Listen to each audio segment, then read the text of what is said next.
Hey, IDS 302.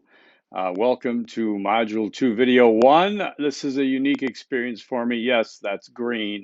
I know a lot of you live in the green, so I'm doing my theatrical thing where I'm staying. This is living the dream, let me tell you. So, all right, let me just, watching a movie there. I'll just get to my seat here. Wanted to show you that because it seems pretty constricted otherwise, because I don't have the normal seating that I have at home. So I'm trying not to block it like this and do this, get it done. So let's jump into this. I'm in Milwaukee Bucks country, and I arrived here with my Phoenix Suns shirt, but I did buy a Bucks shirt. I'm so bad. Okay, so hey, I wanted to share with you some of I just got the course evaluations from my summer A released to me to see what the evaluation. I don't see, they're anonymous. So I'd like you to do it, but this is how long it took since the end of A so that I get to get released so I could see it. And the reason I'm going to bring this up is because when I see the compliments or the complaints or the, recommendations, I feel that, it's something that might be, more than this person, and I want to address them going forward to help me, help you, etc. So, for example, there was one with only 3 students. The strengths of this class, somebody wrote lots of readings and videos, so you decide if that's a strength. Somebody said it was one of the most beneficial IDS courses I've taken. A lot has to do with the instructor. I'm not trying to pat myself on the back. I'm trying to tell you what's going on. Okay, I was helpful and graded assignments quickly, organized the course well, felt all our assignments were constructive. This was a more challenging IDS course, but actually taught me more about the interdisciplinary learning and integration. They liked the videos, seeing a course instructor, appreciated the late work policy. Summer courses suck, and having so much on my plate, it was nice to know that if I was a day late on something, I wasn't going to fail. I also appreciate the emphasis you put on communication with you. It's reassuring to know that you will be there if we need something. Thank you for your quick responses. I think some of you are seeing that. So what suggestions would you make? Not just writing papers all the time. Well, again, that's hyperbole because you're not writing papers all the time. Number one. Number two is this course, as I said, is a literacy course. Literacy has to do with the writing of the papers, reading and writing. You're going to write, okay? I don't make any excuses for that. Okay, if it would be nice if you would list topics you will discuss in your videos in the announcement, almost like a quick glimpse. I had to go back to your videos and find something you said about the assignment. I had no idea which video it was. It was very stressful. I do. It's called Module 1, Module 2. So whatever's in whatever module you're looking for something, Module 2, Video 1. I'm going to go through what's going on in Module 2. Okay, in the second video, I'll typically isolate on the paper more. That's due, okay? Um, Lastly, for the survey assignment, okay, okay. And lastly, for the survey assignment, I think that it's important to remind students about the eyedropper of knowledge, reminder of why we are doing the survey for our research. This is the part to help gain information ourselves to add our eyedropper of knowledge. It helped me reframe my question so that it would benefit my paper. I agree, and I'm going to get into that. But again, remember when I said at the beginning that research at this level is additive. You want to add something. It's a requirement to add something new to the body of knowledge in your field/fields. So I use the, eyedropper in an ocean. You're still adding something. Okay, and so we have to check that box. We just can't write a paper that's a compilation of existing data and information and say, oh, look what I learned for myself. It's not about self-enrichment. It is, but it isn't. It's mostly, overwhelmingly more about adding knowledge to the field, okay, that you're in. And to do that, to check that box, we're going to do a quantitative survey later, which is going to allow you to gather data from random adults, right, the question, and that snapshot of data is unique. No one else is going to get your snapshot. So that's how you check that box, right? All right, so that was one. Then there was one with 12 students, very quick grading and response emails. Oh, this one will just make my head explode. I mean, I'd blow up, but because it was very complimentary. Okay, the instructor turned me into a better learner and student within weeks. He pushed me and made me better. So yes, you're not going to just skate through this. This is a 300 level course being done in 6 weeks. And one student here said, um, I've been an online student my entire academic career. Every instructor, no matter the semester, said that this class is condensed and rigorous due to the online semester lengths. I haven't really noticed this to be a problem. I've also taken summer classes before and not really noticed the difference in semester length versus workload. However, this class was hard. Many times I felt like the workload was impossible. Fortunately, I don't work full time. Okay, the worst was the middle 2.5 weeks. I felt as if some of the discussion board assignments, while maybe relevant to the course, were actually a distraction. A time suck from the research. Also, pretty much every course I've taken, one lump sum due date at the end of the week, usually Sunday at 11:59. However, this class had a lot of intermediate due dates throughout the week that became really difficult to juggle with other classes and schedule, especially considering the time allotted for the assignments of the class. Okay, address that. Number one, the course is hard. The course, I took discussion boards out of this class that you're doing now. You're doing less than a 15-week course, okay? Because I'm trying to, like I said, I don't want to overwhelm students just to maintain this, false idea that, this is going to be beneficial. I want you to come out of this class with something, okay? And so I did take things off. All right. So essentially we have like a discussion board, a quiz, and a paper, basically every module. I think that's about it. And I'll double check. All right. Now, there's also this thing that I say called contact your instructor. That means, let's say in week 3, all of a sudden you got slammed, you worked a double shift at Starbucks, you did this or that, whatever. And you say, dude, hey. No, you don't say, dude, hey. Professor Mayer, can I get an extra day to turn my discussion in? Can I get extra 2 days? Let's negotiate. No, let's say, or you just say, I'm going to own it. I'm going to be late a couple days. I'm going to take the hit. It's not the end of the world. That's why I think one of the biggest things that really helped my students I found in the last class was on the main papers, it's only 5% a day late. That's it, only 5% a day, up to 5 days. Now you can't drag it out forever because the class is, finite. 5%, it's not bad. So instead of 100 points, you turn a perfect paper, you get 95, you get 90. Okay, so work with me here, okay? I appreciate the feedback, but if it's something that we can address during the class, let's do it. It's not going to be harmful to you to do that, okay?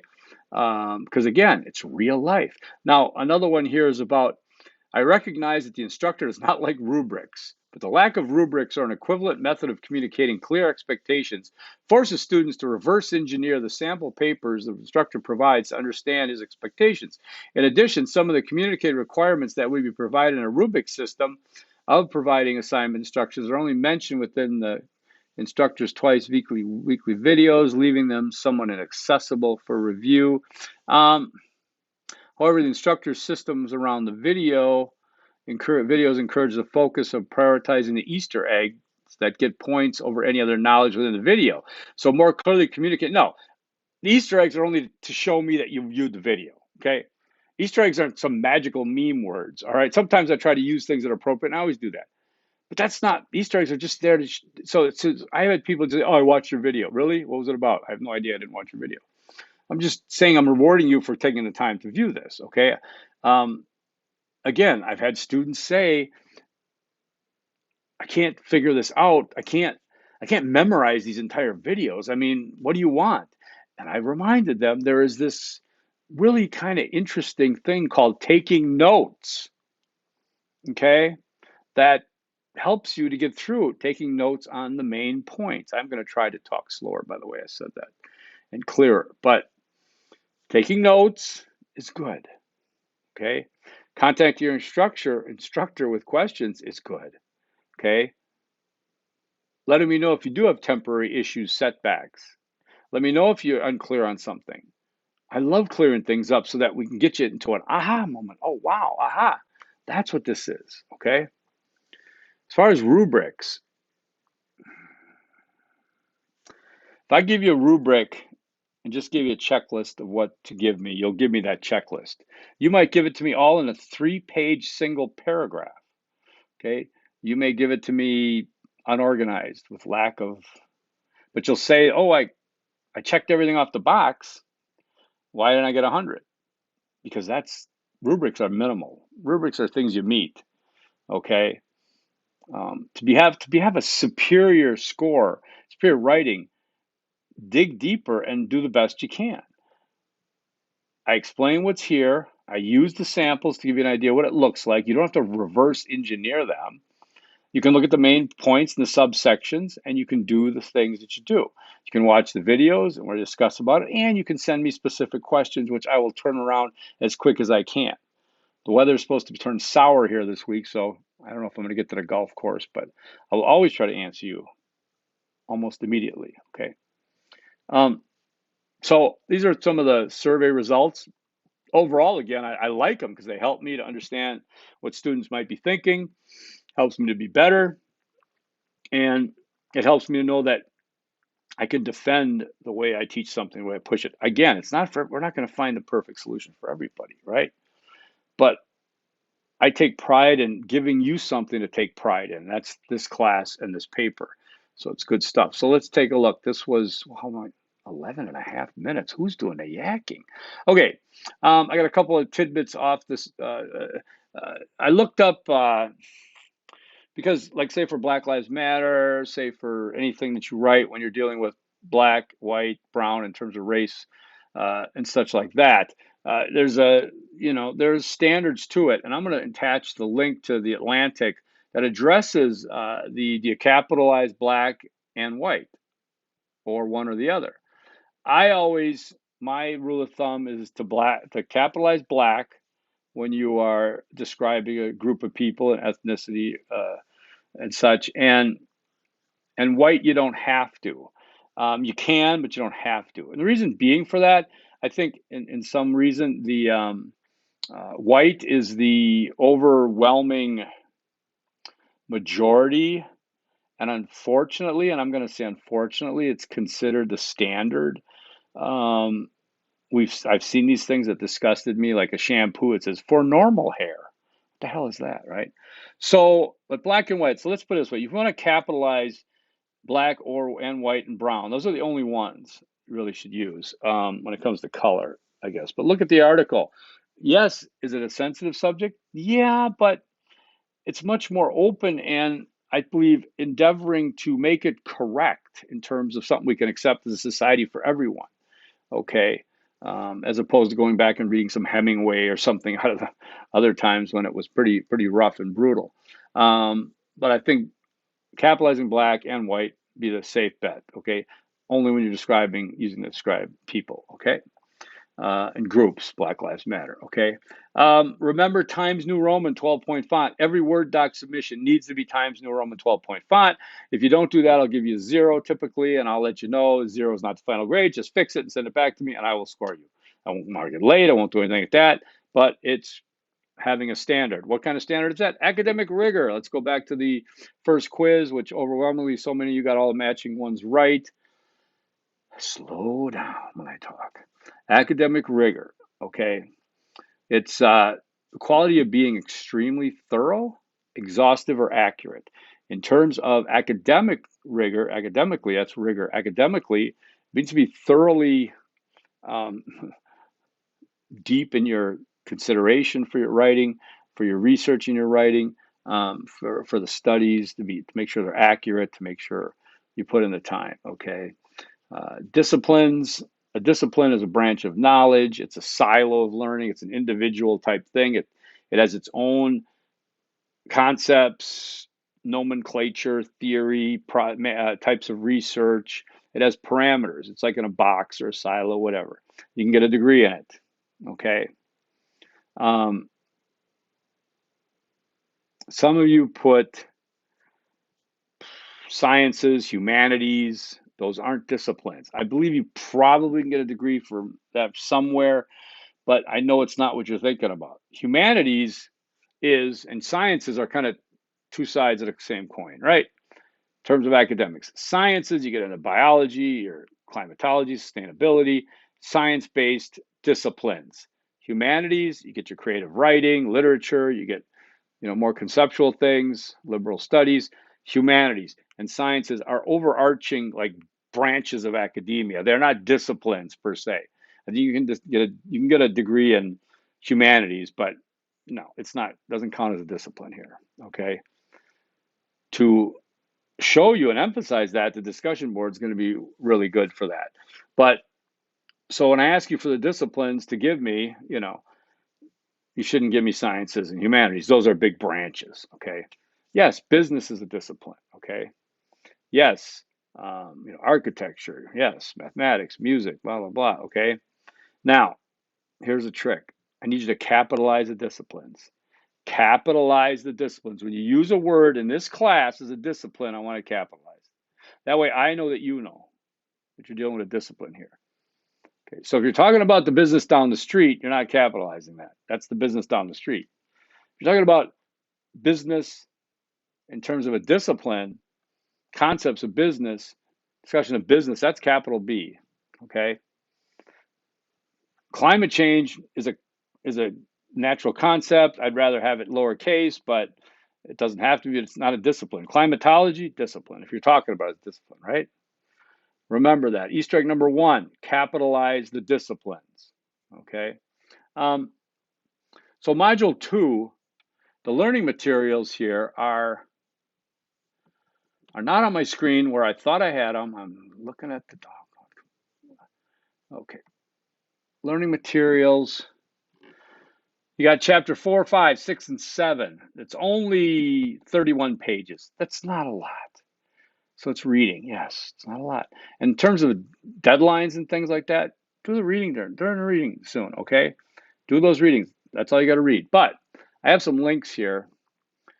I talk about the basic formatting requirements for every paper, okay? The submissions that we did, like topic and things like that, if it's on a Word doc, just give me Times New Roman 12, give me double line spacing, let me read it, and it'll be fine. But for the papers, again, Times New Roman 12 point font, double line spacing, top to bottom, right through the works cited, double line spacing. Paragraph indents, just tab it in once, that's it. Appropriate spelling and grammar, there is grammar and spell check, use it, okay? No I, me, or my in the steps papers. You don't get to appear. It's a challenge, and you can do it. If you find a sentence or something you can't do it, you let me know, and I'll show you how to do it. But you just no I, no me, no my. Okay? So it's like, I chose this topic because my favorite thing is when I do the, no, get rid of that. The worst thing about that, and the worst thing to say about that is that you don't put those in because nobody cares. I'll use it as an example.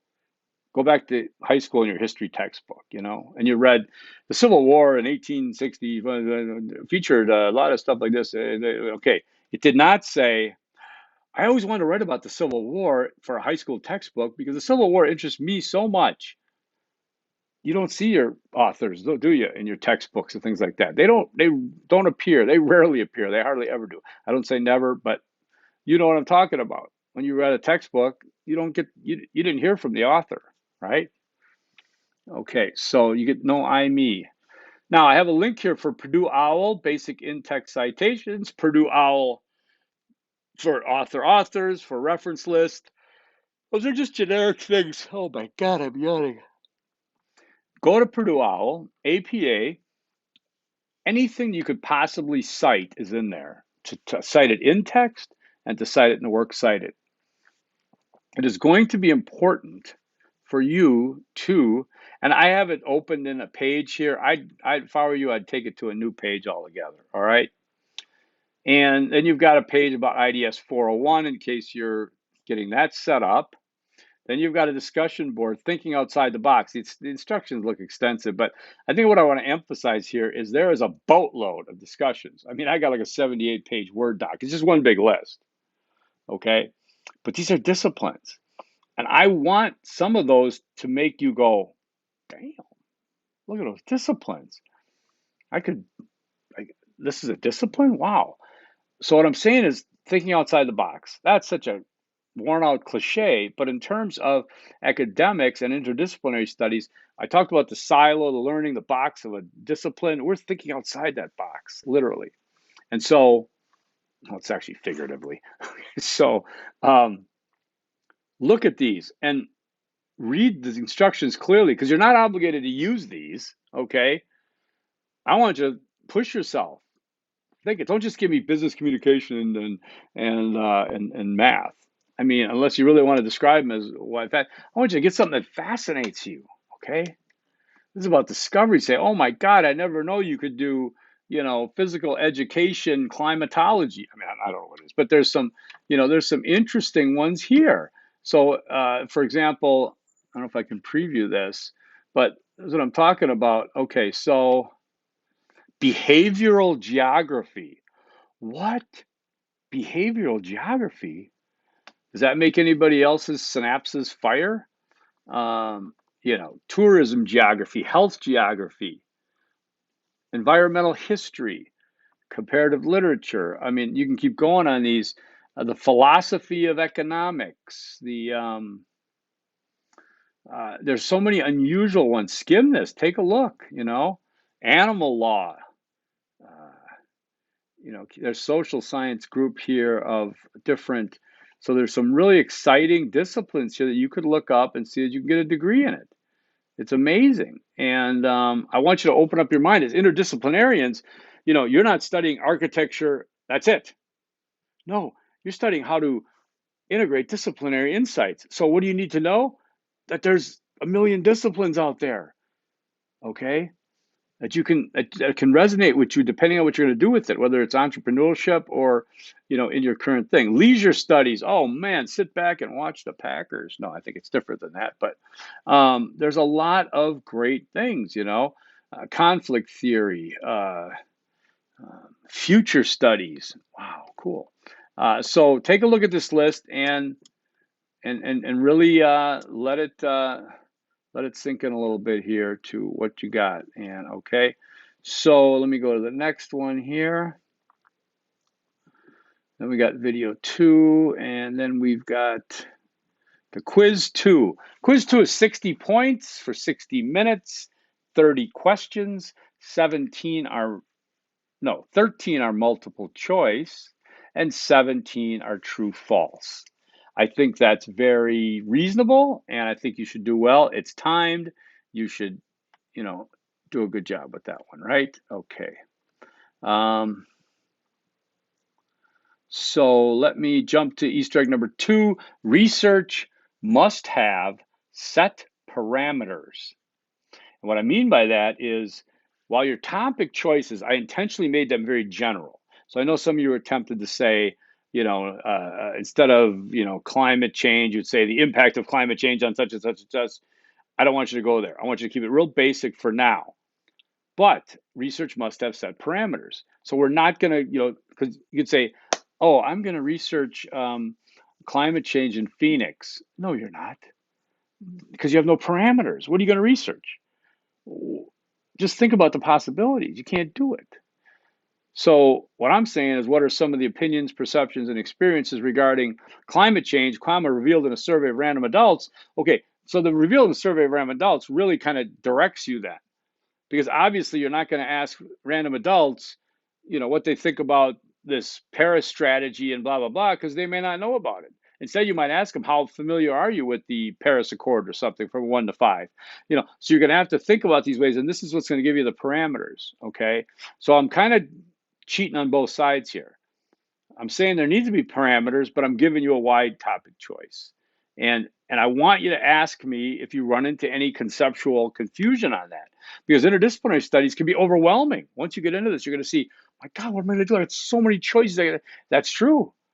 And this is the challenge of bringing it in and setting your parameters to yourself. You get to decide. You get to decide most of that today in this class, right?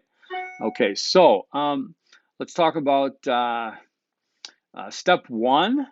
I'm going to change the samples, by the way. I think I got some better ones from last class or from spring that I'm going to add in there. But I have a step 1 sample. I'll probably put 2 of them up there. I'm going to put another sample of a final paper to give you that context of what you're doing. Step 1, step 2, step 3, step 4, step 5. It's good stuff. It's great interdisciplinary research. Okay, so you got your topic. Overwhelming, most of you have your topic approved, ready to go. The question, like I said, is specific, but it's broad. Okay, and the direction of the research is going to take you along this path that I want you to consider random adults throughout this. So if you're talking about alternative medicines, you might not go into your step 3 research of a annotated bibliography and look at, the efficacy standards of alternative medicine or the approval process or whatever, because you're going to think of a random adult. So you might look at, the social acceptance of alternative medicines. Okay, the some of the sociological or psychological things about that, because you're gonna survey random adults later. So this is what I'm getting at here. Talk to me if you have any questions. In terms of everything has to be on Word, of course. Acronyms, when you're writing something out, if there's an acronym, write it out first in a sentence, whatever. Then acronym is in parentheses. Then you can have at it, use the acronym the rest of the way, right? Okay, formatting is really important. Again, do your best. That's all I can say. Paragraph indents are going to be really needed. So look at the list of what's required. If you have any questions, let me know. Just let me know. Works cited lists. I don't want to overburden you with so many instructions, so many places, but it is there, okay? Hanging paragraphs. If you don't know what it is, ask or Google it, okay? It's all double line spaced, even the works cited list. It's alphabetical order down there. It starts at the top of the first blank page after you're done writing. Again, you don't have to memorize this video, but I'm trying to keep your thought process, get your hardwiring right here, all right? And so 27 minutes, Easter egg number 3, formatting counts a lot, okay? And now somebody might get mad and go, how much? I don't know how much. It counts a lot. That's all I gotta say. You'll be fine. There is a lot of ambiguity in this world. Most of you know that is because you're adults already. There's a lot of ambiguity. We don't want it. Sometimes we want to be more sure and have that checklist of the day and the night and everything. But let's embrace that ambiguity because it allows us to have flexibility and to, put things in a way that works for us, as opposed to me telling you exactly, this is what I want. You can improve on it. I give you those samples. You want to make an improvement on it? Go for it. Okay. So I think we're all set. Have a great, great day, great week. Let me know. I'm sorry this went 28 minutes, but I changed the due date on this. Just communicate with me. Don't just, grumble about, oh crap, I'm screwed now, I'm late. Would you email me, please? Thank you. Forks up. Peace.